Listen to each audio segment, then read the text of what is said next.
ये कहानी है एक ऐसी लड़की की जिस पर उसी के बॉयफ्रेंड के खून का इल्ज़ाम लगा है। अब देखना ये है कि क्या उस पर लगे आरोप सही हैं या उसे बस फंसाया जा रहा है। कहानी की स्टार्टिंग में हम दो बच्चों को जंगल में खेलते हुए देखते हैं, जहां उन्हें लाश दिखती है। इसके बाद वहां पुलिस को बुलाया जाता है और इन्वेस्टिगेशन से पता चलता है कि ये लाश दरअसल इस शहर के one of the richest family के बेटे चेज एंड्रयूज की है। लेकिन पुलिस को वहां आसपास कोई भी फुटप्रिंट्स नहीं दिखते जिससे उन्हें कोई क्लू मिल सके। तभी पुलिस ऑफिसर पास ही में एक टावर को नोटिस करते हैं, जिस पर चढ़ने के बाद उन्हें टावर एक जगह से टूटा हुआ दिखता है और यहीं से चेज नीचे गिरा था। उनमें से एक ऑफिसर को लगता है कि ये एक फुल प्लान मर्डर है, तो दूसरे को ये सिर्फ एक एक्सीडेंट ही लग रहा था। ऑटोप्सी रिपोर्ट आने के बाद पुलिस को पता चल जाता है कि चेज की मौत उस टावर से नीचे गिरने से हुई थी और उसकी बॉडी पर और किसी भी तरह की इंजरी नहीं होती। साथ ही उन्हें उसकी बॉडी से लाल रंग के कपड़े का एक टुकड़ा मिलता है, जिससे पुलिस का शक और पुख्ता हो जाता है कि चेज का मर्डर हुआ है। इन्वेस्टिगेशन ऑफिसर एक बार में जाते हैं जहां बैठे लोग इसी इंसिडेंट के बारे में बात कर रहे थे। उनका कहना था कि ये काम जरूर काया क्लार्क का है, जो कि चेज की एक्स गर्लफ्रेंड थी। पुलिस ऑफिसर काया के घर का पता लगाते हैं, जो कि सुनसान जगह पर एक दलदली इलाके में था। उसके घर पहुंचने पर पुलिस को वहां एक रेड कलर की कैप दिखती है, जिसका फैब्रिक चेज की लाश से बरामद हुए कपड़े से मैच कर रहा था। तभी हम काया को जंगल में पुलिस से छिपा हुआ देखते हैं और वो भागने की कोशिश भी करती है, but at the and police उसे पकड़ लेती है। इसके बाद उसे जेल में डाल दिया जाता है, जहां उससे मिलने वहां का एक लोकल लॉयर टॉम मिल्टन आता है, जो कि काया का केस लड़ना चाहता था। वो उससे सवाल पूछता है, लेकिन काया कोई भी जवाब नहीं देती, जिसके बाद वो उसे बताता है कि तुम्हें सच बताना होगा। अगर तुम इसी तरह चुप रही तो कोर्ट तुम्हें गिल्टी मान लेगा और तुम्हें मर्डर के इल्ज़ाम में जेल हो जाएगी। इससे काया थोड़ी घबरा जाती है और उसे अपनी लाइफ के बारे में बताने लगती है। कहानी फ्लैशबैक में जाती है, जहां काया अपनी फैमिली के साथ काफ़ी खुश दिख रही होती है। काया अपनी 4 बहनों और अपने माँ बाप के साथ इसी घर में रहती थी, लेकिन असलियत में ये फैमिली इतनी खुशहाल नहीं थी। काया के फादर पीकर अक्सर उसकी मॉम के साथ खूब मारपीट किया करते थे और इस सब से थक हार कर एक दिन उसकी माँ घर छोड़कर चली जाती है। उसकी बाकी बहनें भी उससे काफ़ी बड़ी थी, इसलिए वो भी एक एक करके घर छोड़ देती हैं। अब काया को ना चाहते हुए भी अपने शराबी बाप के साथ रहना पड़ता है। काया अक्सर अपने फादर की मछली पकड़ने में हेल्प किया करती और उसके बाद वो दोनों मिसेज मार्बल की शॉप पे मछली को बेच देते। उससे जो पैसे मिलते उसका फादर ज़्यादातर पैसे शराब में वेस्ट कर देता। मिसेज मार्बल एक अच्छी औरत थी। वो काया को खाने पीने का सामान और अक्सर कपड़े दिया करती थी। वो उसका एक स्कूल में एडमिशन भी करवाती है, लेकिन जब काया स्कूल जाती है तो कुछ बच्चे मिलकर उसे बुली करते हैं। ये देख के वो डर के मारे स्कूल से भाग जाती है, जिसके बाद वो कभी स्कूल नहीं जाती। जैसे जैसे दिन बीतते हैं वो अपने फादर के और करीब आने लगती है और उसका फादर भी अब उससे अच्छे से बात करता था। एक दिन उसकी माँ उसे लेटर भेजती है। वो पढ़ना नहीं जानती थी, इसलिए वो अपने फादर से लेटर पढ़ने को कहती है। जैसे ही उसका फादर वो लेटर पढ़ता है तो गुस्से के मारे वो काया पर चिल्लाते हुए उसे बताता है कि तुम्हारी माँ अब कभी वापस नहीं आएगी, उसने दूसरी शादी कर ली है। इसके बाद उसका फादर रात को पीकर उसकी माँ की सारी चीज़ें जला देता है, जिससे देखकर काया काफ़ी दुखी होती है।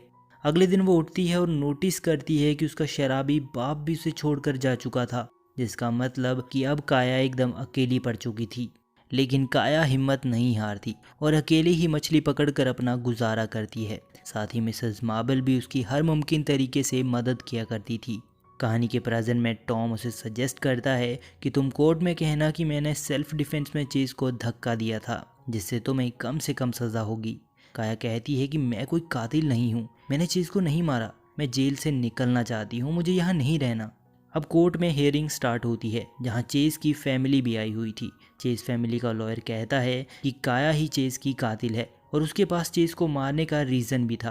काया चेज की गर्लफ्रेंड थी, वो उससे शादी भी करना चाहती थी। जब चेज को पता चला कि काया उससे नहीं बल्कि उसके पैसों को चाहती है तो उसने उससे ब्रेकअप कर लिया। शायद इसीलिए काया ने चेज को टावर पे मिलने के लिए बुलाया और जब चेज नहीं माना तो गुस्से में आकर उसे ऊपर से धक्का दे दिया। वहीं काया के वकील टॉम का कहना था कि जहां चेज की लाश मिली वहां किसी के भी फुटप्रिंट्स अभी नहीं मिले हैं, इसलिए काया को कातिल कह देना सही नहीं होगा। कहानी फिर से फ्लैशबैक में जाती है, जहां काया अब बड़ी हो चुकी थी। वो अभी भी अकेली रहती थी और सारा काम खुद ही किया करती। एक दिन काया जंगल में घूम रही होती है कि तभी वो नोटिस करती है कि उसके लिए वहां पर किसी ने एक प्यारा सा पंख छोड़ा था और ये सिलसिला कुछ दिनों तक यूं ही चलता रहता है। उसके बाद एक दिन उसे एक लेटर भी मिलता है, लेकिन अनफॉर्चुनेटली उसे पढ़ना नहीं आता था। इस सब से वो काफ़ी हैरान थी और जानना चाहती थी कि ये सब कौन कर रहा है। तभी अचानक एक शाम टेट नाम का एक लड़का उसे मिलने आता है और उसे बताता है कि वो पंख और लेटर मैंने ही तुम्हें भेजा था, क्या तुमने वो लेटर पढ़ा? काया उदास होकर कहती है कि मुझे पढ़ना नहीं आता। इसके बाद वो दोनों रोज़ जंगल में मिलते, जहाँ टेट उसे पढ़ना और लिखना सिखाता है। थोड़े दिनों बाद जब काया उसके साथ थोड़ी कंफर्टेबल हो जाती है तो उसके बाद से वो उसे उसके घर पर ही पढ़ाना शुरू कर देता है। अब काया टेट के साथ काफ़ी खुश रहने लगी थी और धीरे धीरे वो दोनों अच्छे दोस्त बन जाते हैं। एक दिन टेट काया को बताता है कि वो कुछ दिनों के बाद यहाँ से जाने वाला है। दरअसल टेट एक ब्रिलियंट स्टूडेंट है और वो पढ़ लिख कर कुछ बनना चाहता है, इसलिए उसने शहर की टॉप यूनिवर्सिटी में अप्लाई भी किया हुआ था। ये सब जानने के बाद काया उदास हो जाती है।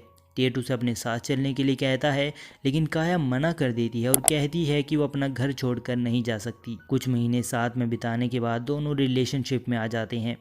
तभी एक दिन टेट को पता चलता है कि उसके ड्रीम कॉलेज ने उसकी एप्लीकेशन एक्सेप्ट कर ली है। टेट ये जानकर काफ़ी खुश होता है और जब वो ये न्यूज़ काया को बताता है तो काया ये सुनकर बिल्कुल खुश नहीं होती।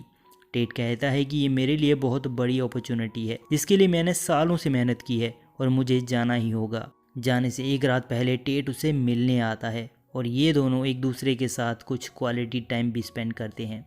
अगले दिन टेट जाने से पहले उसे कहता है कि तुम इस जंगल के बारे में कितना कुछ जानती हो, तुम्हें इस पर बुक लिखनी चाहिए। जिसके बाद वो उसे कुछ पब्लिशर्स के नंबर भी देता है।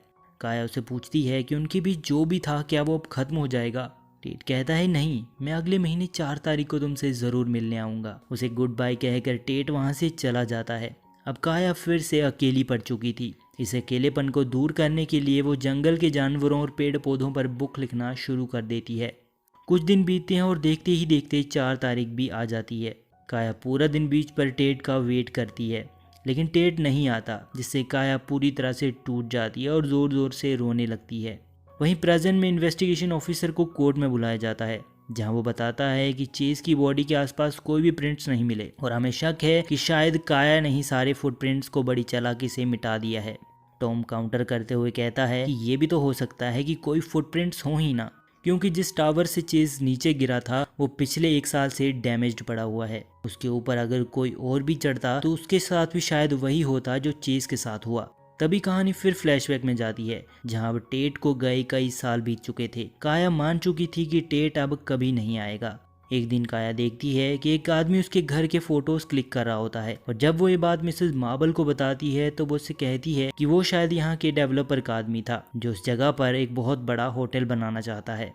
काया किसी भी हालत में अपना घर खोना नहीं चाहती थी, इसलिए वो अपने घर के सारे पेपर्स लेकर डेवलपर के पास जाती है, जिससे ये बात प्रूफ हो जाती है कि काया ही उस घर की असली ओनर है। लेकिन प्रॉब्लम ये थी कि उसके फादर के जाने के बाद काया ने उस घर का टैक्स पे नहीं किया था, जो कि लगभग $3000 था।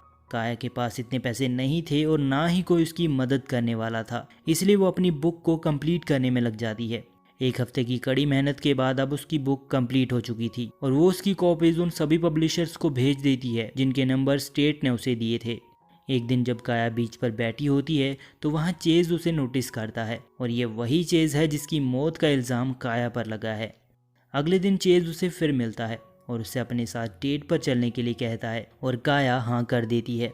इसके बाद इन दोनों की नज़दीकियाँ बढ़ने लगती हैं और ये दोनों एक दूसरे के साथ काफ़ी टाइम भी स्पेंड करने लगते हैं। कुछ दिन बाद एक पब्लिशर की तरफ से काया को रिप्लाई आता है। उसने लिखा था कि वो काया की बुक को प्रिंट करना चाहता है। इससे काया काफ़ी खुश होती है। उसी रात जब वो ये बात चेज को बताती है तो वो अचानक उसे शादी के लिए प्रपोज कर देता है और थोड़ी देर सोचने के बाद वो उसे हाँ भी कर देती है और उसे एक नेकलेस पहनाती है। इधर प्रेजेंट में चेज की माँ का कहना था कि उसने चेज के पास कभी वो नेकलेस देखा ही नहीं, ये लड़की झूठ कह रही है, इसी ने मेरे बेटे को मारा है। टॉम कहता है कि काया पर लगा इल्ज़ाम अभी साबित नहीं हुआ है और तब तक मेरी क्लाइंट निर्दोष है। इसके बाद फ्लैशबैक में हमें दिखाया जाता है कि कई सालों के बाद टेट वापस आ जाता है और वो काया को चेज के साथ देखकर शॉक होता है। उसी रात जब वो काया से मिलने उसके घर जाता है तो उसे कहता है आई एम सॉरी, मैं अपना करियर बनाने में इतना बिजी हो गया था कि मैं वापस नहीं आ पाया, लेकिन अब मैं समझ गया हूँ, मैं तुमसे बहुत प्यार करता हूँ और मैं तुम्हें कभी छोड़ के नहीं जाऊँगा। काया कहती है कि अब बहुत देर हो चुकी है, वो चेज के साथ बहुत ही जल्द शादी करने वाली है। टेट कहता है मैं चेज को अच्छे से जानता हूँ, वो तुम्हारा फ़ायदा उठा रहा है। काया उस पर यकीन नहीं करती और उसे वहाँ से जाने को कहती है। तभी एक दिन अचानक वो मार्केट में चेज को किसी और लड़की के साथ घूमते हुए देख लेती है। जब वो उसे कन्फ्रंट करती है तो उसे पता चलता है कि चेज उस लड़की के साथ भी शादी करने वाला है। इससे काया का दिल टूट जाता है और वो घर आकर रोने लगती है। कुछ दिनों के बाद काया को एक पार्सल मिलता है जिसमें उसे पब्लिशर की तरफ से एक बुक और $5000 का चेक मिलता है। सबसे पहले तो वो उन पैसों से अपने घर का टैक्स पे करती है और बाकी बचे पैसों से अपने घर की रेनोवेशन करवाती है। एक दिन अचानक चेज उसके घर पर आता है और कहता है कि मैंने उस लड़की को छोड़ दिया है, मैं सिर्फ तुमसे प्यार करता हूँ। काया को उसकी बातों से कोई फर्क नहीं पड़ रहा था और वो उसे उसकी लाइफ से निकल जाने के लिए कहती है।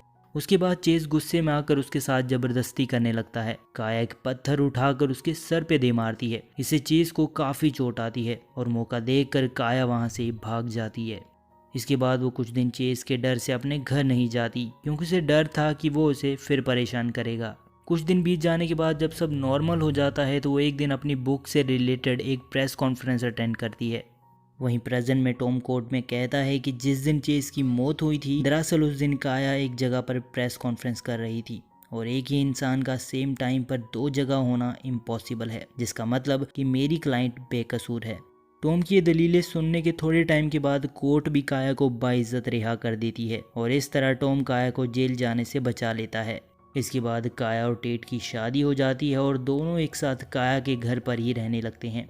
शादी के 50 साल के बाद काया की मौत हो जाती है। तभी एक दिन टेट काया की चीज़ों को देख रहा होता है और उसे काया की एक बुक दिखती है जिसके एक पेज पर लिखा हुआ था कि शिकार के जिंदा रहने के लिए शिकारी का मरना ज़रूरी है। इसके बाद टेट को चेस की एक ड्राइंग और खून से सना हुआ सेम नेकलेस दिखता है जो कि काया ने चेस को उसे प्रपोज करने के बाद दिया था, जिससे टेट समझ जाता है कि एक्चुअली में काया ही चेस की असली कातिल थी।